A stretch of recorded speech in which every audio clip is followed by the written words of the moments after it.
महाकुंभ, जिसमें पूरी दुनिया देखेगी, पूरा विश्व देखेगा महिला नागा साधु की महाताकत को। देखिए, महाकुंभ में एक बार फिर महिला नागा साधु दुनिया के सामने आएंगी।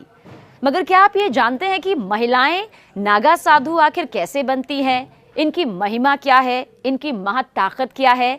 क्योंकि नागा साधुओं को तो आपने कई बार देखा होगा, लेकिन क्या आपने कभी किसी महिला नागा साधु को देखा है? बहुत से लोगों का जवाब इसमें होगा नहीं। लेकिन इनकी महाताकत से आज हम आपको रूबरू करवाएंगे, क्योंकि महिला नागा साधु लोगों के सामने दरअसल बेहद कम आती हैं। आमतौर पर उन्हें महाकुंभ के दौरान ही देखा जा सकता है। आखिर ऐसा क्यों है, किस लिए है, इसके पीछे की वजह क्या है, यह आपको जरूर बताएंगे। ये भी बताएंगे कि महिला नागा साधु आखिर रहती कहां पर हैं, क्यों वो दिखाई नहीं देती, लेकिन महाकुंभ उनके बिना अब अधूरा नजर आता है। महिला नागा साधु का पता जानने से पहले ये जान लेना बेहद जरूरी है कि आखिर महिलाएं नागा साधु बनती कैसे हैं। क्या हर कोई महिला नागा साधु बन सकती है? क्या अगर ईश्वर के प्रति, भगवान के प्रति एक आस्था जग जाए तो यूं ही नागा साधु बना जा सकता है? ये प्रक्रिया बहुत मुश्किल होती है और हैरान करने वाली होती है। तो आइए आपको बताते हैं चरणबद्ध तरीके से कि आखिर महिला नागा साधु कैसे बना जाता है। लेकिन उससे पहले कुछ और तथ्यों के बारे में भी यहाँ पर जान लेते हैं। देखिए, जिस तरह से पुरुष नागा साधु होते हैं ना, ठीक उसी तरह से महिला नागा साधु भी होती हैं। पुरुषों की तरह महिलाएं भी नागा साधु बनती हैं। महिला नागा साधु बनना बिल्कुल आसान नहीं होता। कहा जाता है कि महिला नागा साधु बनने की जो राह होती है वो बेहद कठिन होती है। महिलाओं के नागा साधु बनने की प्रक्रिया बहुत मुश्किल होती है। जितना सरल ये आपको लग सकता है, उससे कई गुना एक प्रक्रिया है जिसका सामना महिलाओं को नागा साधु बनने के लिए करना ही होता है। ये बहुत कठिन, बहुत मुश्किल राह होती है। जो इसे पार कर लेता है वही महिला नागा साधु बन पाता है। महिला नागा साधु बेहद मुश्किल, कठिन तप करती हैं। महिला नागा साधु का सारा जीवन ईश्वर के लिए, परमात्मा के लिए, भगवान के लिए समर्पित हो जाता है। देखिए, महिला नागा साधु बाहरी दुनिया में बहुत ही कम दिखाई देती हैं। महिला नागा साधु दरअसल जंगलों और अखाड़ों में रहती हैं। ये सुनने में आपको अटपटा लग रहा होगा, लेकिन हकीकत यही है। ये कई सालों तक कठिन तपस्या करती है, कठिन तप में डूबी रहती हैं। सनातन धर्म में, हिंदू धर्म में पुरुषों की तरह ही महिलाएं भी नागा साधु बनती हैं, इसमें कोई दो राय नहीं। अगर कोई महिला नागा साधु बनना चाहती है, उसकी अंतरात्मा ये कहती है कि वो नागा साधु बनना चाहती है, तो सबसे पहले बेहद कड़े नियमों का पालन उसे कड़े तरीके से करना ही होता है। यहां तक कि उन्हें भी सांसारिक मोह माया जो है उसका त्याग करना पड़ता है। और किन नियमों का पालन करना पड़ता है? देखिए, ये वो नियम है जो हर एक महिला नागा साधु को करना पड़ता है। किसी महिला के मन में अगर नागा साधु बनने की इच्छा प्रज्वलित होती है, उसे लगता है कि वो भी नागा साधु बनना चाहती है, तो उसके लिए पहले 6 से 12 वर्ष तक ब्रह्मचर्य का पालन करना होता है। यह आवश्यक माना जाता है। जो महिला ऐसा करने में सफलता प्राप्त कर लेती है, कामयाब हो जाती है, अपने मन पर काबू पा लेती है, अपनी काम वासना पर पूरी तरह से काबू पा लेती है, तो उसे गुरुओं की ओर से नागा साधु बनने की अनुमति मिल जाती है। जो महिला नागा साधु बनती है, उसके पिछले जीवन के बारे में पूरी जानकारी ली जाती है। ऐसा नहीं है कि अगर किसी के मन में नागा साधु बनने की इच्छा जागी है तो उसका जीवन कैसे रहा है, अब तक उसकी परवरिश कैसे हुई है, उसके जीवन में उसके पारिवारिक तौर पर क्या कुछ जानकारी है, वो सब पूरी तरह से जुटाई जाती है। साथ ही जो महिला नागा साधु बनती है ना, उसे अपने गुरुओं को अपनी योग्यता का विश्वास दिलाना पड़ता है। दरअसल नागा एक तरह की पदवी होती है। वैष्णव, शैव और उदासीन अखाड़े नागा साधुओं की होते हैं। अखाड़ों के बारे में हमने आपको पहले भी जानकारी दी है, आगे भी जानकारी देंगे, लेकिन एक बार फिर बता देते हैं। वैष्णव, शैव और उदासीन अखाड़े नागा साधुओं के ही होते हैं। और इतना ही नहीं, एक और खास बात, अपना ही पिंडदान जीते जी करना होता है। महिला नागा साधु तभी बन पाती हैं, पहले अपना उन्हें सिर मुंडवा दिया जाता है, यानी कि पहला जो होता है सबसे पहले उनके बालों को कटवा दिया जाता है, क्योंकि कहते हैं ना कि एक महिला का सबसे बड़ा आभूषण उसके बाल होते हैं, इसलिए सबसे पहले इस मोह को त्यागा जाता है। नागा साधु बनने का सबसे अहम पड़ाव है पिंडदान करना। महिला नागा साधु बनने के लिए जीते जी महिला को अपना पिंडदान करा दिया जाता है, यानी कि उसे हर तरह के मोह से दूर रहना पड़ता है। पिंडदान के बाद महिला को उस जीवन से पूरी तरह से मुक्ति मिल जाती है और उसके बाद ही महिला नागा साधु ये स्वीकार करती है कि अब से वो आध्यात्म के सफर पर निकल पड़ी है। अब से उसका पूरा जीवन जो है वो परमात्मा के चरणों में ही रहेगा, वो परमात्मा के लिए ही जिएगी और परमात्मा में ही लीन हो जाएगी। अब उसका सारा जीवन उस ईश्वरीय शक्ति को समर्पित होता है। अब महिला नागा साधु को लेकर कुछ और भी सवाल है, क्योंकि दरअसल नागा साधु जो होते हैं वो नग्न होते हैं, लेकिन महिला नागा साधु गेरुआ वस्त्र पहनती हैं। पुरुष नागा साधु तो नग्न में रहते हैं, लेकिन महिला नागा साधुओं को गेरुआ वस्त्र धारण करने की इजाजत होती है। लेकिन वो वस्त्र ध्यान से कहीं से भी सिला नहीं होता, यानी कि इसमें भी नियमों का पालन होता है। जैसे कि हम और आप जो कपड़े पहनते हैं वो सिले हुए होते हैं, उन्हें हम अपने हिसाब से अपने अनुरूप बना सकते हैं, लेकिन महिला नागा साधु किसी भी तरह से सिले हुए कपड़े नहीं पहनती हैं। और महिला साधुओं के माथे में, यानी कि महिला नागा साधुओं के माथे पर एक तिलक होता है और वो भी अपने पूरे शरीर पर भस्म लगाती हैं, जैसा कि नागा साधु करते हैं, बिल्कुल वैसे ही। लेकिन जगह पर, अलग जगह पर उनका जो विशेष स्नान होता है वो किया जाता है। महिला नागा साधु बेहद सादा जीवन जीती हैं, साथ ही साथ एक लंबा और बगैर सिला गेरुआ वस्त्र पहनती है, जैसा हमने आपको पहले भी बताया। और इसके साथ ही उनके माथे पर तिलक भी होता है, पूरे शरीर पर भस्म होता है। और इतना भी बता दें, नागा साधु, चाहे वो महिला नागा साधु हो या पुरुष नागा साधु हो, वो किसी भी दूसरे व्यक्ति के समक्ष अपना सिर कभी नहीं झुकाते और ना ही किसी की निंदा करते हैं, लेकिन उनका सिर आशीर्वाद लेने के लिए केवल वरिष्ठ सन्यासियों के समक्ष ही झुकता है। इन सभी का पालन एक नागा साधु को आजीवन करना होता है, यानी कि जब तक वो इस मनुष्य जीवन में है उसका पालन उसे अपने अंतिम सांस तक करना होगा। देखिए, महिला नागा साधुओं को लेकर बहुत सारी बातें सामने आई हैं, जैसे उनके विशेष स्नान को लेकर भी सामने बातें आती हैं। तो हमने आपको बताया कि उनके स्नान की अलग से व्यवस्था यहाँ पर की जाती है। बहुत सादा जीवन उनका होता है।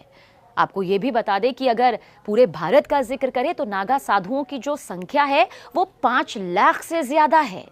और इतना भी बता दें कि नागा साधु अगर कोई है तो 24 घंटे में सिर्फ एक बार ही भोजन ग्रहण करते हैं। वो अपने भोजन में कंदमूल, जड़ी बूटी, फूल, फल, पत्तियां ये सब खाते हैं। साधु संत को ईश्वर के सबसे निकट माना जाता है। कहा जाता है कि अगर ईश्वर के निकट पहुंचना है तो एक सच्चे साधु संत को देख लीजिए। सन्यासी अपने पूरे सांसारिक जीवन का त्याग कर देता है, अपना संपूर्ण वक्त उस परमात्मा के नाम कर देता है, उसका स्मरण करने में लगाता है। साधु संतों में नागा साधुओं की चर्चा देखिए जरूर की जाती है। सबसे खास बात तो यह है कि नागा साधुओं को लेकर जो एक कड़ा स्वरूप नजर आता है वो सिर्फ भक्ति का ही नजर नहीं आता है, बल्कि कड़ाके की ठंड में भी वो कपड़े नहीं पहनते हैं, नग्न अवस्था में रहते हैं। ये उनकी वो तपस्या है जिसके जरिए उन्हें ये ताकत मिलती है, ये शक्ति मिलती है। शरीर पर धुनी भस्म लगाकर वो घूमते हैं। अच्छा, नागा का मतलब भी नग्न है। नागा सन्यासी अपना पूरा जीवन नग्न अवस्था में ही रहते हैं। नागा सन्यासी बनने की प्रक्रिया हमने आपको बताई कि कितनी लंबी है, कठिन है। और अखाड़ों के जरिए नागा सन्यासी यहाँ पर बनाए जाते हैं, यानी कि नागा सन्यासी बनने के लिए अखाड़ों की मान्यता चाहिए होती है। ऐसा नहीं है कि नागा सन्यासी अपने आप कठिन तपस्या करके गेरुआ वस्त्र पहनकर बन जाते हैं। हर अखाड़े की अपनी मान्यता होती है, हर अखाड़े की अपनी परंपरा होती है, और उसी परंपरा के तहत, उसी नियमों के तहत उनको दीक्षा दी जाती है। कई अखाड़ों में तो नागा साधुओं को भुट्टो के नाम से भी बुलाया जाता है, लेकिन अब प्रचलन में नागा साधु ही है। कितना जटिल इनका जीवन होता है, और वही जटिलता जो होती है एक तपस्वी के चेहरे पर नजर भी आती है। इनका युद्ध कौशल गजब का माना जाता है, और यही वजह है कि ये महाकुंभ की रौनक बन जाते हैं, महाकुंभ की शान बन जाते हैं। बताया जाता है कि किसी भी इंसान को नागा साधु बनने के लिए 12 साल का लंबा समय लगता है। नागा साधु बनने के बाद वो गांव या शहर की भीड़ भाड़ भरी जिंदगी को त्याग देते हैं। यानी कि जो भीड़ भाड़ और से भरी जिंदगी हम देखते हैं रोजमर्रा की, उसे पूरी तरह से त्याग देते हैं और अपने रहने के लिए पहाड़ों पर, जंगलों में चले जाते हैं। उनका ठिकाना उस जगह पर होता है जहां कोई आता जाता नहीं है। नागा साधु बनने की प्रक्रिया का हम जिक्र कर रहे हैं तो इसमें यह भी बता दें कि जो शुरुआत के 6 साल होते हैं वो बहुत महत्वपूर्ण होते हैं, क्योंकि इस दौरान वो नागा साधु बनने के लिए जरूरी जानकारी हासिल करते हैं और इस अवधि में वो सिर्फ लंगोट पहनते हैं। वो कुंभ मेले में प्रण लेते हैं, जिसके बाद लंगोट को भी त्याग देते हैं और पूरा जीवन कपड़ा धारण नहीं करते, वस्त्र नहीं पहनते। नागा साधु बनने की प्रक्रिया की शुरुआत देखिए, सबसे पहले ब्रह्मचर्य की शिक्षा लेनी होती है, इसमें सफलता प्राप्त करनी होती है, और अगर इसमें सफलता प्राप्त हो जाती है तो महापुरुष दीक्षा दी जाती है और इसके बाद यज्ञोपवीत होता है। क्या होता है ये? इस प्रक्रिया को किया जाता है और उसके बाद वो अपने परिवार का पिंडदान करते हैं, जिसे बिजवान भी कहा जाता है। देखिए, हम पिंडदान का जिक्र इसलिए कर रहे हैं क्योंकि ये नागा साधु को, चाहे वो पुरुष हो या महिला हो, ये करना ही होता है। वैसे कुछ जानकारी ये भी देते हैं कि 17 पिंडदान होते हैं, जिनमें से 16 अपने परिजनों का और 17वां खुद का पिंडदान होता है। यानी कि सबका पिंडदान उन्हें जीते जी करना होता है। 17 पिंडदान, जिनमें से 16 अपने परिजनों का, 17वां खुद का पिंडदान होता है। अपना पिंडदान करने के बाद वो अपने आप को मृत समान घोषित करते हैं, जिसके बाद उनके पूर्व जन्म को समाप्त माना जाता है। पिंडदान के बाद वो जनेऊ गोत्र समेत उनके पूर्व जन्म की सारी निशानियां मिटा दी जाती हैं। वैसे कई बार लोग बहुत ज्यादा यहाँ पर असमंजस की स्थिति में पड़ जाते हैं। उन्हें लगता है कि नागा साधु, अघोरी, ये क्या अमूमन एक जैसे हैं? तो देखिए, वैसे तो हम महिला नागा साधु का जिक्र कर रहे हैं, लेकिन ये जानकारी भी आप तक पहुंचाते हैं। देखिए, अघोरी जहां तंत्र साधना करते हैं, एकांत में रहते हैं, तो वही नागा साधु मंत्र साधना और योग करते हैं। समझिए, अघोरी तंत्र साधना करते हैं, वहीं पर नागा साधु जो हैं वो मंत्र साधना करते हैं, योग करते हैं, और सामाजिक स्तर पर नागा साधु काफी सक्रिय रहते हैं। वो धर्म की रक्षा के लिए प्रतिबद्ध रहते हैं और समय आने पर युद्ध तक के लिए तैयार हो जाते हैं। इन्हें युद्ध कला में पारंगत माना जाता है। अखाड़ों का जिक्र हमने किया तो इस समय 13 प्रमुख अखाड़े हैं, जिनमें प्रत्येक में शीर्ष महंत आसीन होते हैं। इनमें 7 वैष्णव सन्यासी, 3 बैरागी वैष्णव और 3 उदासीन सांप्रदाय के हैं। शैव सन्यासी सांप्रदाय के 7 अखाड़े हैं। संतों के 13 अखाड़ों में 7 अखाड़े ही नागा साधु बनाते हैं। हमने इसलिए अखाड़ों का जिक्र किया कि संतों के 13 अखाड़ों में 7 अखाड़े ही नागा साधु बनाते हैं। अब ये कौन से हैं? ये हैं जूना, महानिर्वाणी, निरंजनी, अटल, अग्नि, आनंद और आह्वान अखाड़ा। देखिए, नागा साधु बनने की प्रक्रिया हमने आपको यहाँ पर बताई। नागा साधु का रहन सहन कैसा होता है ये भी आपको बताया। नागा साधु की तपस्या कैसी होती है इसकी भी जानकारी दी। लेकिन नागा साधु एक तरह से सैन्य पंथ है, यानी कि युद्ध करने वाला। सिर्फ तपस्या करने वाला तपस्वी ही नहीं, बल्कि युद्ध करने वाला, वक्त आने पर अपना युद्ध कौशल दिखाने वाला। और वो एक सैन्य रेजिमेंट की तरह बंटकर रहते हैं और अपने त्रिशूल, तलवार, शंख, चिलम से इस दर्जे को दर्शाते भी हैं। देखिए, नागा साधु जो हैं वो कुंभ महाकुंभ के अवसर पर ही दिखाई देते हैं।